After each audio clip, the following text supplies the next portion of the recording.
Welcome to wifi media. నేను మీ journalist Ramanna. ఈరోజు మనం కొండాపురం గ్రామ పంచాయతీ చండూరు మండలం నల్గొండ జిల్లాలో ఉన్నాం. ఇక్కడ కొండాపురం గ్రామ సర్పంచ్ అభ్యర్థి గిరి కరుణాకర్ గౌడ్ గారు మనతో ఉన్నారు.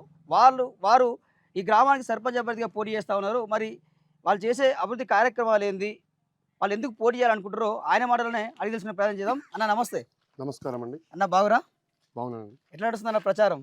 మంచిగా ఉందండి. మంచిగా ఉందా? ఏ గుర్తొచ్చిందన్న మీకు? కత్తెర గుర్తున్నది. కత్తి గుర్తొచ్చిందా? ఓకే అన్న.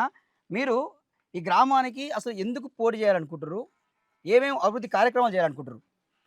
నా పేరు కరుణాకర్, గిరి కరుణాకర్. సిపిఐ బీజేపీ బలపరిచిన కాంగ్రెస్ అభ్యర్థి. కత్తెర గుర్తొచ్చింది. ఈ ఊర్లో చాలా సమస్యలు ఉన్నాయి. నేను విద్య వైద్యం దృష్టిలో పెట్టుకొని విద్య గురించి ఊళ్ళో గ్రంథాలయం ఏర్పాటు గురించి చేసి పోటీ పరీక్షల నిమిత్తం చాలా ఇబ్బంది పడుతున్నారు. ఒక గ్రంథాలయం ఏర్పాటు చేసి దాంట్లో పూర్తిగా పుస్తకాలు వారికి సంబంధించిన పుస్తకాలు నింపి విద్యార్థుల భవిష్యత్తు ముందుకు తీసుకెళ్ళాలని అదొకటి. నెక్స్ట్ వైద్యం నిమిత్తం ఒక అంబులెన్స్ ఏంటంటే నాకు దగ్గరలో మల్టీ స్పెషాలిటీ హాస్పిటల్ లేవు. దాని గురించి చాలా ఇబ్బంది పడుతున్నారు. ఒక అంబులెన్స్ పెడితే త్వరగా హాస్పిటల్ చేర్చుకొని కొన్ని ప్రాణాలను కాపాడవచ్చు. దానికోసమని ఒక అంబులెన్స్ అండ్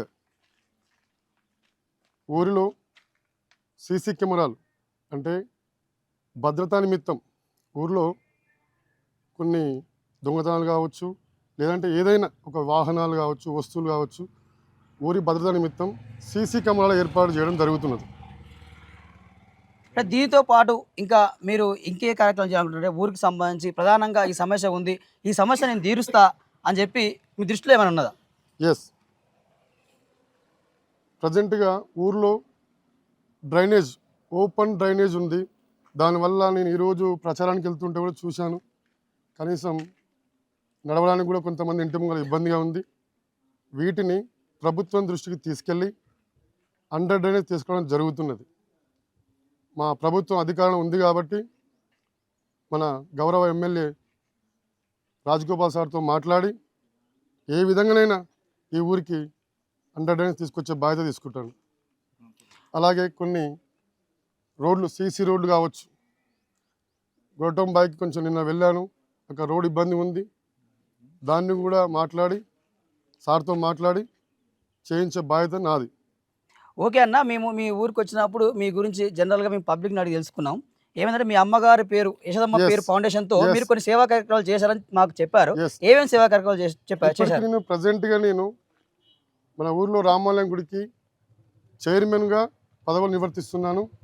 దానికి గాను మొదటిసారిగా నేనే ఫౌండర్గా దానికి సిమెంట్ కావచ్చు, మనీ నేనే చేశాను ఆర్థికంగా. అండ్ మన ఊరికి గుడి కట్టించాము. మరి పంతులు కావాలిగా, పంతులు లేడు, పంతుల్ని తీసుకొచ్చాము. మరి పంతులకి ఇల్లు కావాలిగా, నివాసం కావాలి. ఎలా అని చెప్పేసి ఆ పంతులకి నా సొంత నిధులతోటి మా అమ్మగారు యశోదమ్మ ఫౌండేషన్ ద్వారా ఇల్లు కట్టించడం జరిగింది. అలాగే ఈ అంబులెన్స్ సేవలు కావచ్చు, గ్రంథాలయం కావచ్చు, సీసీ కెమెరాలు కావచ్చు, ఇవన్నీ కూడా నా సొంత నిధులతోటి మా అమ్మగారి పేరు మీద యశోదమ్మ ఫౌండేషన్ ద్వారా ఈ సేవలన్నీ కూడా ఊరికి అందించాలనుకుంటున్నాను. రైట్ అన్న. మీకు ఈ గ్రామ ప్రజలు మీకే ఎందుకు ఓటేయాలి? నా గ్రామ ప్రజలు, నేను అభివృద్ధి కోసం వచ్చాను. నేను రాజకీయాల గురించి రాలేదు, గ్రామ అభివృద్ధి కోసం వచ్చాను. నేను ఇక్కడే పుట్టాను, ఇక్కడే చదువుకున్నాను. జెడ్పిహెచ్ఎస్ పుల్లెంలో చదువుకున్నది మా ఊర్లో 7th వరకే ఉంది. 10th క్లాస్ వరకు పుల్లెం చదువుకున్నాను. నేను డిగ్రీ పూర్తి చేశాను ఎన్జీ కాలేజ్ నల్గొండ. దీనికోసం కూడా నేను ప్రభుత్వ పాఠశాలలో కూడా మన పిల్లలకి కొంచెం ఇబ్బంది పడుతుంటే వాళ్ళకి షూ కావచ్చు, టై, బెల్ట్ చేయడం జరిగినది. ఇంకోటి, మా అమ్మ పేరు మీద స్వర్గపురి వాహనం కూడా ఇవ్వడం జరుగుతున్నది ఫౌండేషన్ ద్వారా. ఎందుకు అంటే ఎవరైనా చనిపోతే ప్రజెంట్గా మేము వేరే ఊరికి ఫోన్ చేసి తెప్పించుకోవాల్సి వస్తుంది.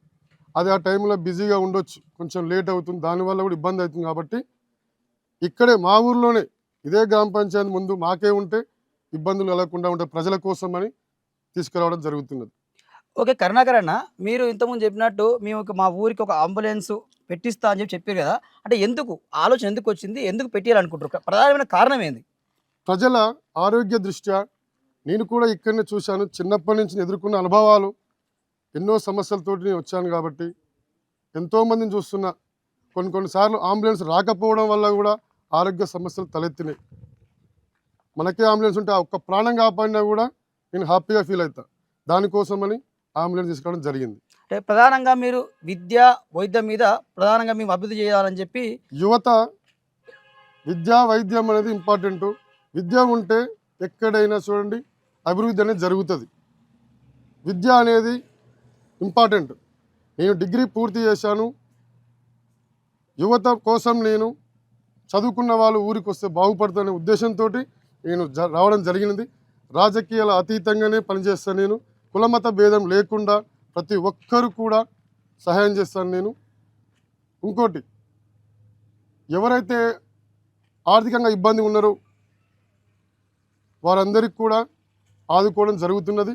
గతంలో నేను ఆదుకున్నాను, ఇక ముందు కూడా అదేవిధంగా ముందుకెళ్తాను. మొత్తం మీద రాష్ట్ర వ్యాప్తంగా సర్పంచ్ ఎలక్షన్లు అంటే చాలా రసవత్తరంగా ఉన్నాయి. మన మునుగోడు నియోజకవర్గం కూడా చాలా రసవత్తరంగా జరుగుతూ ఉన్నాయి. చాలా వరకు కూడా మీ కొండాపూర్ విలేజ్ ట్రెండింగ్లో ఉంది. ఎవరు చూడు దీని గురించి మాట్లాడుతూ ఉన్నారు. అంటే చాలామంది ఓటుకు మేము 5,000 ఇస్తాం, 10,000 ఇస్తాం అని చెప్పి కూడా మాట్లాడుతూ ఉన్నారు. మరి మీరు ఓటుకు మీరెంత ఇస్తారు? మేము ఓటు అనేది ఒక్క రూపాయి ఇవ్వడం కూడా జరగదు. అభివృద్ధి కోసం ముందుకెళ్తున్నా కాబట్టి ప్రజలందరూ కూడా నా మీద విశ్వాసం ఉంచుతారని ప్రగాఢమైన కోరికతోటి ముందుకు రావడం జరుగుతున్నది. అందరూ కూడా నా యొక్క అభివృద్ధిని, పేదవాళ్ళకి ఇండ్లు కావచ్చు, పెన్షన్ల గురించి కావచ్చు, నిన్న మొన్న ప్రచారంకి వెళ్తే పెన్షన్ రావట్లేదని ఇబ్బంది పడుతున్నారు. వాళ్ళందరికీ కూడా పెన్షన్లు వచ్చే రకంగా నా ఎమ్మెల్యే గారి దృష్టికి తీసుకెళ్ళి ఇండ్లు, ఇలాంటి అన్ని సమస్యల్ని కూడా ఇప్పుడు మీ కాంగ్రెస్ ప్రభుత్వం అధికారంలో ఉన్నది. ప్రభుత్వం నుంచి వచ్చే నిధులు కాకుండా మీరు ఇంకేమైనా సొంత నిధులు ఈ గ్రామానికి కేటాయించి అభివృద్ధి చేయాలని మీకు ఏమైనా ఉన్నదా? తప్పకుండా ప్రజా సమస్యలు ఏదైనా సరే ముందుండి అవసరమైతే నా సొంత డబ్బులు పెట్టైనా గ్రామ అభివృద్ధికి తోడ్పడతాను ఖచ్చితంగా. ఓకే అన్న, లాస్ట్ అండ్ ఫైనల్గా మీరు మీ గ్రామ ఎంత యువత కీలకం. ఎక్కడైనా రాజకీయాలు మీరు గెలిపించాలన్నా ఓడగొట్టాలన్నా యువత చాలా కీలకంగా పనిచేస్తుంది. మీరు మీ కొండాపురం యువతకు ఏం చెప్పాలనుకుంటారు? కొండాపురం యువత అందరికి కూడా రాజకీయాల్లోకి రావాలి. ఎక్కడ అన్యాయం జరుగుతుందో దాన్ని తలెత్తి చూపించి నాయకుల దృష్టికి తీసుకెళ్తే పరిష్కారం అనేది జరుగుతుంది. చదువుకున్న యువత కంపల్సరీ రావాలి రాజకీయాల్లోకి. సమస్యల్ని ఎక్కడైతే సమస్య ఉందో నాయకుల దృష్టికి తీసుకెళ్తే దానికి పరిష్కారం జరుగుతుంది. నాకెందుకులే అనుకుంటే అది అక్కడే ఆగిపోతుంది. ముందుకు రావాలి, సమస్యలు ఏవైతే ఉన్నాయో పరిష్కరించుకోవాలి. దీనంతా కూడా యువత అనేది ముందుకు వస్తే చాలా బాగుంటుంది. ఓకే, కరుణాకర్ అన్న గారు మొత్తం మీద ఏమంటారంటే కొండాపురం గ్రామాన్ని మొత్తం కూడా ఆదర్శ గ్రామంగా తీర్చిదిద్దుతా అని చెప్పి ఆయన మాటలు చెప్తా ఉన్నాడు. ఇంకా అడిగి తెలుసుకుందాం ఏం చెప్తారో చెప్పండి.